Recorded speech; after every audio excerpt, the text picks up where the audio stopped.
मुसलमानों के 40 विधायक होने चाहिए। 40 विधायक होना चाहिए बिहार में मुस्लिम समाज का, है 19। लेकिन ये चिंता का कारण नहीं है। ये आपको चिंता का कारण लगता है कि मुसलमानों के विधायक 40 नहीं है। वो इसलिए नहीं है कि दल वाले आपको टिकट नहीं देते हैं। चिंता का कारण क्या है ये मैं आपको अभी बताता हूं। बिहार में आबादी के हिसाब से 1650 के आसपास मुखिया और सरपंच होने चाहिए, लेकिन बिहार में 1200 से कम मुखिया ही मुस्लिम समाज के हैं। बिहार में आबादी के हिसाब से 27,500 वार्ड सदस्य मुस्लिम होने चाहिए, हैं 11,000 से कम। ऐसा क्यों है? वहां तो आपको आरजेडी का टिकट का इंतजार नहीं करना है। ये आंकड़ा बता रहा है कि कहीं न कहीं मुस्लिम समाज में राजनीति को लेकर जो जागरूकता होनी चाहिए वो खत्म हो गई है। ये सबसे बड़ा नुकसान आपको आरजेडी में किया है।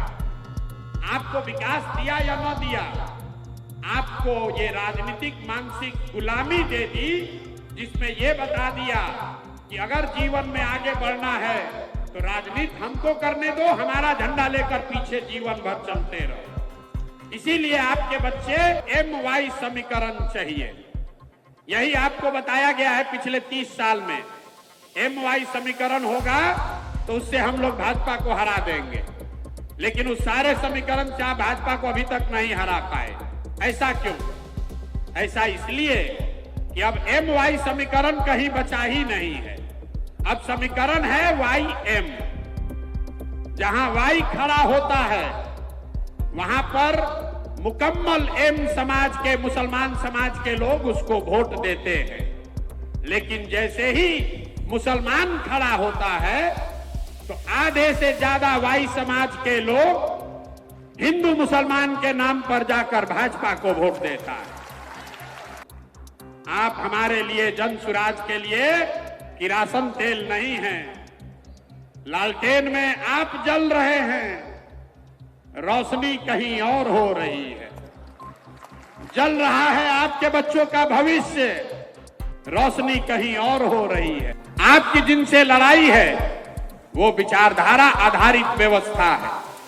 आपकी लड़ाई भाजपा से नहीं है, आपकी लड़ाई मोदी शाह से नहीं है, आपकी लड़ाई संघ से है, जो विचारधारा आधारित व्यवस्था है। वो एक दिन में गांधी मैदान में रैली करके नहीं बना है, वो एक चुनाव के लिए नहीं बना है। वो पिछले 40-50 सालों में उस विचारधारा के मानने वाले लोगों ने एक एक कतरा करके धीरे धीरे उसको बनाया है। तो अगर संघ की विचारधारा से लड़ना चाहते हैं तो उसका एक ही हथियार है, महात्मा गांधी की विचारधारा को पुनर्जीवित किया जाए। वही एक धारा है, दूसरा कोई उपाय नहीं है।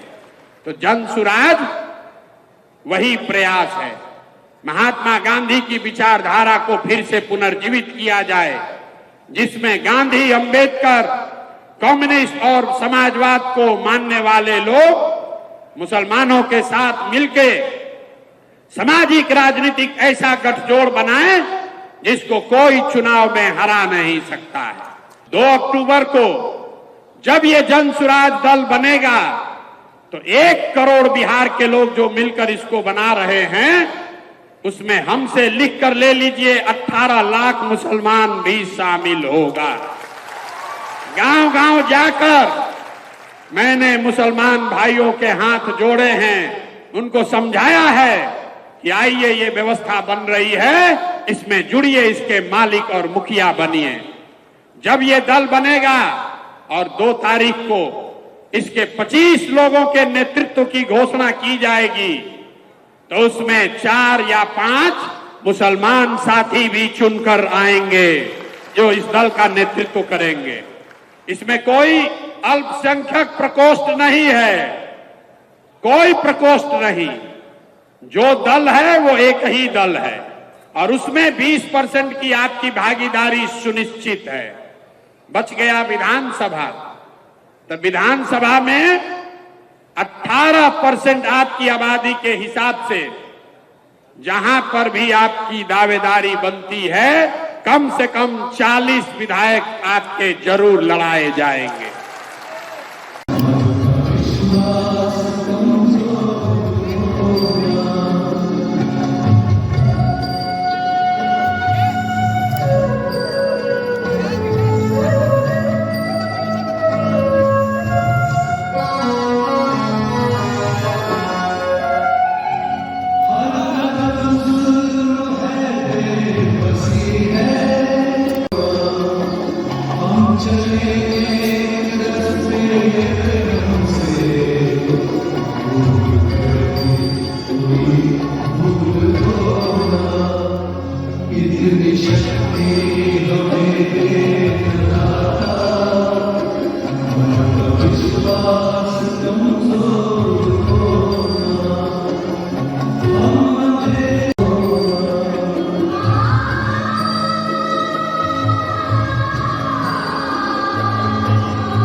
जो जहाँ पर है इसको आगे नहीं लाया जाएगा, तब तक बिहार का जो सपना देखा है उन्होंने, उसको एक तरक्की याफ्ता स्टेट बनाने का वो मुकम्मल नहीं होगा।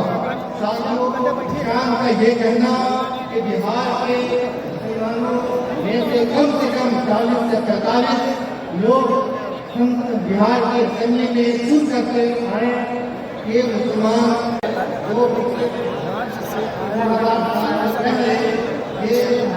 देश की हुकूमत की जगह हुआ करती थी, यहाँ पर हुकूमत चलता था। आज तो ये हालत हो गई है, हम जब बाहर जाते हैं दूसरे स्टेट में तो वहाँ पे हमको जिस तरह से बहुत जानों की कुर्बानियां देनी पड़ेगी। डेमोक्रेसी का एक निजाम बनाया गया, उस निजाम में तय किया गया कि जोर बाजू अब हुकूमतें तब्दील नहीं होगी, बल्कि बैलेट के जरिए हुकूमतें तब्दील होगी। अपने इलाके को नुमाइंदगान दो और उनको ऐवानों में पहुंचाओ। वहां जब आप पहुंचा दोगे तो आपकी लड़ाई वहां लड़ी जाएगी। और मुसलमान की सुरक्षा हिंदू के जरिए नहीं हो, तब तक यह खूबसूरत हिंदुस्तान नहीं बन सकता।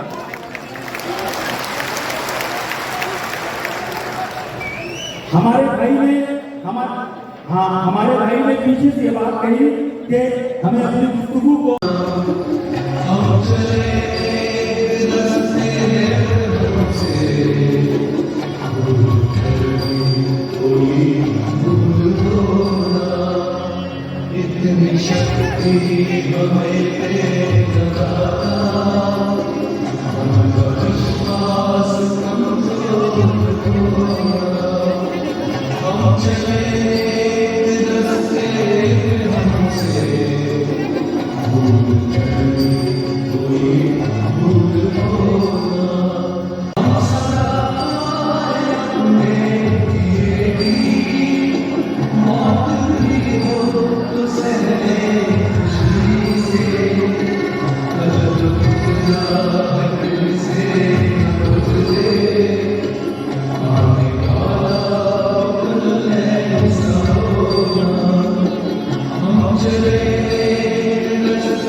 दलितों के बराबर हो चुकी है, माशी हालत दलितों के बराबर हो चुकी है, लेकिन वो ये कहते हैं कि सियासी तौर पर आप दलितों से भी बदतर होते चले गए हैं।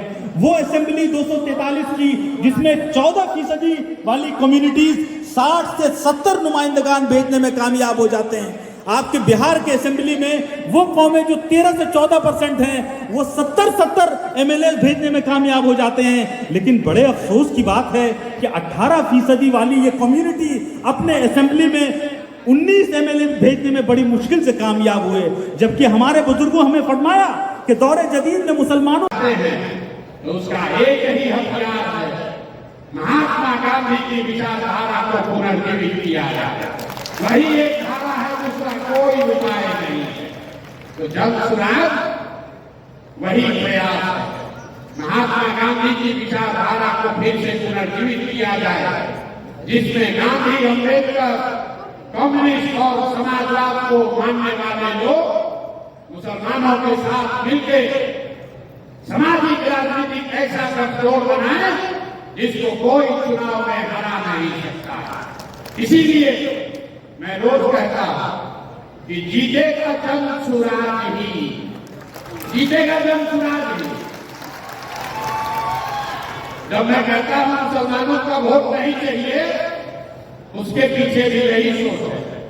हम कितना भी समझा लें, अगर आप हमको वोट नहीं भी दीजिएगा तो भी जो ये विचारधारा के आधार पर हिंदू लड़ रहे हैं भाजपा से, वो जन सुराज के हिस्सा हैं और उनकी ताकत से, उनकी मदद से आपको निश्चित तौर पर बिहार में अगले साल जीत कर हम दिखाएंगे। अगर आपने तय किया, अगर आपने तय किया, आपने अपना कंधा लगाया, तो निश्चित तौर पर यह लड़ाई हमारे लिए थोड़ी आसान हो जाएगी। लेकिन अगर आप तय नहीं कर पाए, आपने हमको साथ देने का भी मन नहीं बनाया, तो भी आपसे हमको कोई शिकवा शिकायत नहीं है। जीतने के बाद आपको फिर से निमंत्रण देंगे, फिर से बुलाएंगे और फिर से आपसे आग्रह करेंगे कि हमारे साथ चलिए।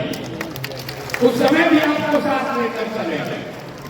फर्क बस इतना है कि जब चुनाव जीतने के बाद आपको बुलाएंगे तो जो 2 वर्ष आपने कंधा नहीं लगाया, इसका आपसे हर्जाना पूरा वसूलेंगे, इसका हर्जाना वसूलेंगे भाई। मुफ्त में कुछ नहीं मिलता।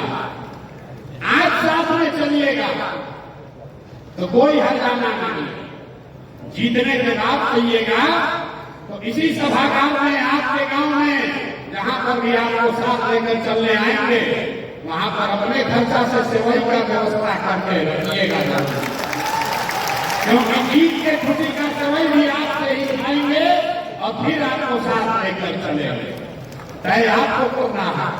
अभी साथ में चलना है, लब्बैक अभी करना है कि चुनाव के बाद करना है? लब्बैक अभी करना है कि चुनाव के बाद करना है? अरे हाथ उठाकर बताइए, हाथ उठाकर जिसको लब्बैक करना है बताइए, खड़े होकर, खड़े होकर बताइए। वजह क्या है वो आप बहुत आसानी से प्रशांत किशोर ने जो कहा आप उसको समझ रहे हैं। यही वो वजह है कि आपकी सियासी हिस्सेदारी मिले। वो सारी बातें मैंने कह दी। मैं बस एक शेर पे इस बात को कह दूंगा कि सब मिटा दे अपनी हस्ती को, अगर कुछ मर्तबा चाहे कि दाना खाक में मिलके बुरे गुलजार होता है, सब जन सुराजी बनिए और यहाँ शरीक हो जाएंगे। यही वो वक्त है। आजादी के बाद पहली बार आपको एक ऐसा मौका मिला है, एक ऐसी पार्टी बन रही है जो आपको बता रही है कि आप आइए, हम आपको आपके आबादी के हिसाब से हिस्सेदारी देंगे। जब आपको आपके आबादी के हिसाब से हिस्सेदारी मिलेगी तो यकीन जाने वो तमाम मुश्किलें जिसकी वजह से आज आप परेशान हो रहे हैं, आज NCA, प्रसाद बाबू ने आपको बता दिया, ये तमाम चीजें जो बन रही है, क्यों आज आप जितनी मीटिंग बुला रहे हैं कुछ नहीं होने वाला है जब तक आप वहां नहीं पहुंचेंगे। और वहां पहुंचेंगे कब? जब आपके अंदर सियासी सूझबूझ होगी, सियासत करना जानेंगे, वही सियासत जो आज प्रशांत किशोर बता रहे हैं और आपको दावत भी दे रहे हैं कि आप आइए और आगे इनसे जुड़िए, सियासत सीखिए। सियासी हिस्सेदारी के बगैर आपको कुछ नहीं मिल सकता। जब तक आप अपने हक के लिए खुद नहीं खड़े होंगे, अपने आप को खुद आगे नहीं बढ़ाएंगे, कोई ताकत आपको नहीं बढ़ा सकती। किसी लालू ने नहीं लगा, किसी कांग्रेस ने नहीं लगा, आप ठगे गए हैं। आप अपने घर का मुहाफिज दूसरे को बनाएंगे, आप ठगे जाएंगे।